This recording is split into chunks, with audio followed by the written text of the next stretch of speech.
من الأولين وقليل من الآخرين على سرر موضونة متكئين عليها متقابلين يطوف عليهم ولدان مخلدون بأكواب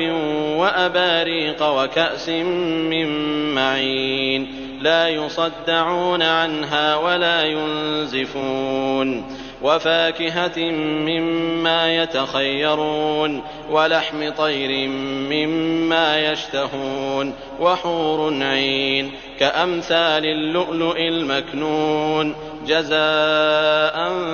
بما كانوا يعملون لا يسمعون فيها لغوا ولا تأثيما إلا قيلا سلاما سلاما